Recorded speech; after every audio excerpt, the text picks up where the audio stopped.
اگر فلسطینیوں کی مدد کرنا ہے تو اسرائیل کی چیزوں کا بائیکاٹ کریں.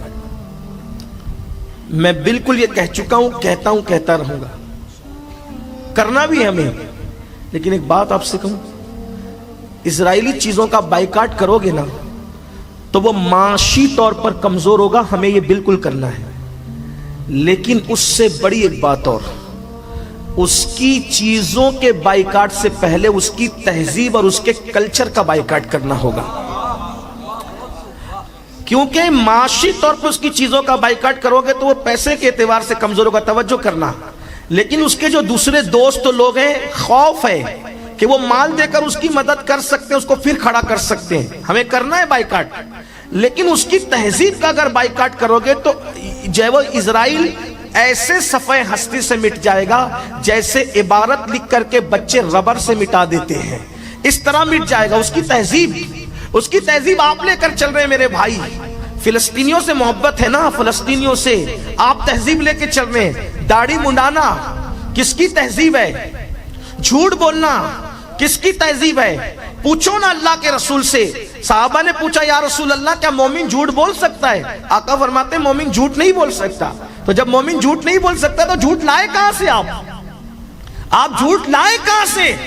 یہ جو گندی فلمیں رات کے 3 بجے تک دیکھ رہی ہے، اوریانیت کس کی تہذیب ہے؟ انہی کی تہذیب ہے. ہمارے یہاں تو اس کا تصور نہیں ہے. جو مذہب اتنا پاکیزہ ہو کہ ماں باپ کے سامنے بیوی سے بات کرنے کی لوگوں کی ہمت نہیں ہوتی. ابھی آپ آگے سنیں گے جب مولا کائنات اور سیدہ فاطمہ ہنسی مذاق کر رہے تھے اور اللہ کے رسول آ گئے تو دونوں چپ ہو گئے. یہ ادب ہے بڑوں کا گھر کا. حضور رسول بھی ہیں، رسول ہونے کے ساتھ ساتھ وہ مولا علی کے سرپرست بھی اور سیدہ فاطمہ کے والد بھی ہیں. جہاں بحیثیت رسول تعظیم ہے وہیں پر گھر کا سرپرست کی حیثیت سے بھی تو تعظیم ہے. اللہ اکبر. بڑی معذرت کے ساتھ یہ تہذیب ہمیں ختم کرنی ہوگی. اگر تمہاری بیٹیاں چڈی پہن کر کے انگریزی تعلیم حاصل کرنے جا رہی ہے تو یہ کس کی تہذیب ہے؟ یہودیوں کی تہذیب ہے. میں یہ نہیں کہتا بیٹیوں کو نہ پڑھاؤ، ہمارے علماء کرام جو ہے اس سے منع نہیں کرتے. ان سے میں جو ہے وہ روشنی لیتے ہوئے عرض کر رہا ہوں پڑھاؤ، لیکن اپنی تہذیب کے سانچے میں ڈھال کے پڑھاؤ. سیدہ فاطمہ کی کنیز بنا کر کے پڑھاؤ. یہ کیا ہماری بیٹیاں چڈی پہن کر کے جائیں انگریزی تعلیم حاصل کرنے کے لیے اور پھر کہتے ہو کہ اسرائیل کو مٹا دیں گے؟ تم نے تو اس کی تہذیب زندہ کر رکھی ہے. اللہ اکبر. فون پر باتیں کرتے ہو، ان کے انداز میں کرتے ہو، مٹک کر ان کے انداز میں چلتے ہو. ان کی تہذیب گھر کے اندر گھسا رکھی ہے. میں کہتا ہوں وہاں تک جا کر اسرائیل کو تم ختم نہیں کر سکتے. اپنے گھر سے تو یہودیت ختم کر سکتے ہو، اپنے گھر سے تو نصرانیت ختم کر سکتے ہو، اپنے گھر سے تو شرک اور کفر کی نقلیں ختم کر سکتے ہو. یہ جو شادیوں میں ڈی جے بجتا ہے یہ کس کی تہذیب ہے؟ جو گانے سنتے ہو کس کی تہذیب ہے؟ میوزک میں ڈوبے ہو کس کی تہذیب ہے؟ اگر فلسطینیوں سے واقعی محبت ہوتی تو ہم اللہ اکبر ان کی چیزوں کا بھی بائیکاٹ کرتے اور ساتھ ہی ساتھ ان کی تہذیب کا بھی بائیکاٹ کرتے. لیکن میں جانتا ہوں اس قوم کو اب نعرے کے سوا کوئی کام نہ رہ گیا، اس قوم کو باتوں کے سوا کوئی کام نہ رہ گیا. یاد رکھنا درد بھری باتوں سے انقلاب نہیں آئے گا. اگر انقلاب پیدا کرنا ہے تو ان کی تہذیب مٹاؤ، ان کی نقل سے دور نکلو. میرے آقا جب تک مکے میں تھے، توجہ کریں، حضور کو یہودی تہذیب سے کتنی نفرت تھی. آقا مکے میں تھے، توجہ کریں، تو آقا علیہ السلام کیا کرتے تھے؟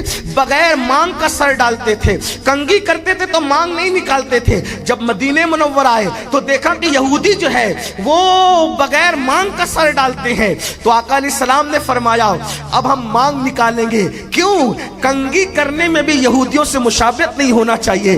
جو رسول کنگھی کرنے میں یہودیوں سے مشابہت اختیار کرنے سے روک دے، یہ تو کنگھی ہے، جسم کو سنوارنے کا، زینت کا معاملہ ہے. اللہ کے رسول نے فرمایا یہ 9 کو روزہ، یہ 10 کو روزہ کیوں رکھتے ہیں عاشور کا؟ تو کہا حضور یہ ایسا کہتے ہیں کہ موسیٰ علیہ السلام کو فرعون اور فرعونیوں سے نجات ملی اس لیے رکھتے. فرمایا موسیٰ ہمارے نبی ہے، ان سے زیادہ ہم حقدار ہیں یاد موسیٰ منانے کے، حضرت موسیٰ کی یاد منانے کے، ان سے زیادہ ہم حقدار ہیں. اللہ اکبر. فرمایا ہم بھی روزہ رکھیں گے، لیکن یہودی صرف 10 کو رکھتے ہیں، ہم 9 کو بھی رکھیں گے، 10 کو بھی رکھیں گے. اور یہودی یہودیوں کی تہذیب کی مخالفت کریں گے. جب نبی سر کے اندر کنگھی کرنے میں ان سے مشابہت کو گوارا نہیں کیا, روزہ رکھنے میں ان کی مشابہت کو گوارا نہیں کیا, اور عبادت میں ان کی مشابہت گوارا نہیں ہے, ہم گناہوں میں ان کی مشابہت کر رہے ہیں. پھر اسرائیل نہیں جو وہ چڑھے گا تو کیا ہوگا؟ اور ایک بات یاد رکھنا, بد دعا کے طور پہ نہیں بلکہ سچائی کے طور پہ کہہ رہا ہوں, اگر آج نہیں سدھرو گے نا, جو حال فلسطینیوں کا دیکھ رہے ہو اس سے بدتر تمہارا حال ہو سکتا ہے. اقبال نے ایک صدی پہلے کہا تھا, نہ سنبھلو گے تو مٹ جاؤ گے ہندی مسلمانوں, تمہاری داستان تک بھی نہ ہوگی داستانوں میں. فلمیں دیکھنے کے لیے گھنٹوں گھنٹوں پہلے جاتے ہیں, اور مسجد میں جمعہ کے دن بھی دوسری اذان کے وقت آتے ہیں. بہت معذرت چاہتا ہوں, اور ہم نے کیا سوچ رکھا ہے, ہم تو غلام ہیں نا اہل بیت کے, ہم جنت میں نہیں جائیں گے تو کون جائے گا؟ میرے عزیز, جو اہل بیت تھے نا, اہل بیت, ایک کوئی بندہ مجھے بتا دیجئے کہ ان کی زندگی کے اندر کوئی غلط عمل ہو, بتائیں مجھے.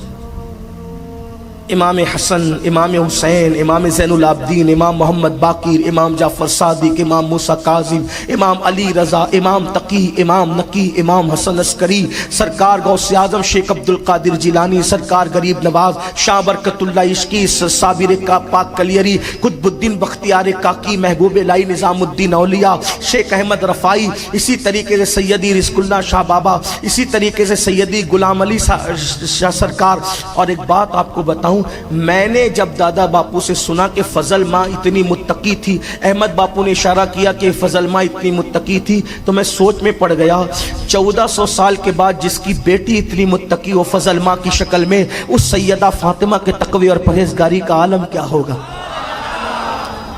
تو گھر والے متقی ہوں, دادا باپو کو کبھی دیکھا نماز چھوڑتے, پھر تم کیوں چھوڑتے؟ در والے کہتے نا ہم ان کے در کے کتے ہیں, لیکن در کے کتے ہیں تو پھر کتا نماز کیوں نہیں پڑھتا؟ گھر کا بچہ پڑھ رہا ہے. میں نے تو یہ سنا ہے اپنے لوگوں سے کہ دادا باپو نے کووڈ کے دور میں بھی نماز بے جماعت ادا نہیں کی بلکہ نماز با جماعت ادا فرمائی.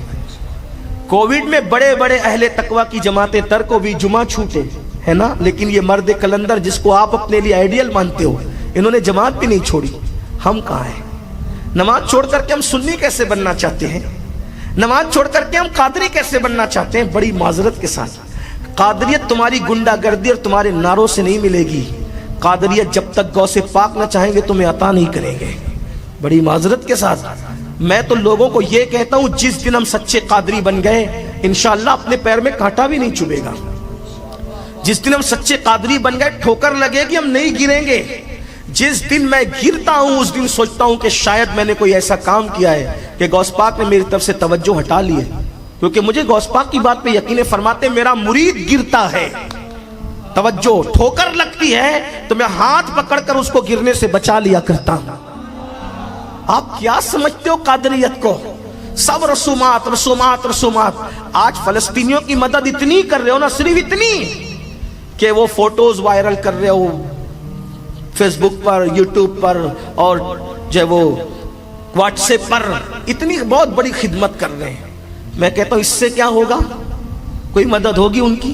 اگر ان کی مدد کرنا ہے تو چونکہ ہم بھارتی ہیں, ہندوستانی ہیں, اور ہم اپنے مذہب کے جتنے وفادار ہیں, الحمدللہ ہمارے ملک سے ہمیں پیار ہے, تو فلسطین کی جنگ کی وجہ سے ہمیں اپنے ملک کے حالات خراب نہیں ہونے دینا ہے.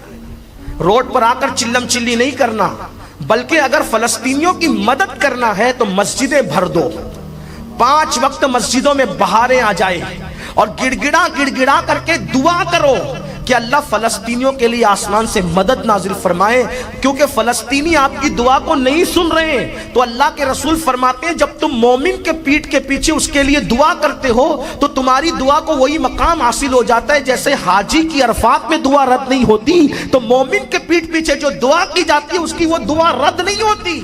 ہمارے گناہ نہیں دیکھے جائیں گے، ہماری دعا قبول ہوگی، اللہ کی مدد آئے گی، اللہ کی مدد اترے گی۔ اس لیے مسجدوں کو بھرو اور اسرائیل کی تباہی اور بربادی کے لیے دعا کرو، اللہ کی بارگاہ میں دشمن اور گنڈوں کی تباہی اور بربادی کے لیے دعا کرو، اور اپنے ملک کی چیزیں خریدو اور اسرائیل کی چیزیں نہ خریدو، دہشت گردوں کی چیزیں نہ خریدو، گنڈوں کی چیزیں نہ خریدو۔ ہمیں اپنے ملکوں کو بھی تو مضبوط کرنا ہے، اور یاد رکھنا جب ہم نے مضبوط کیے تبھی ملک مضبوط ہوا ہے۔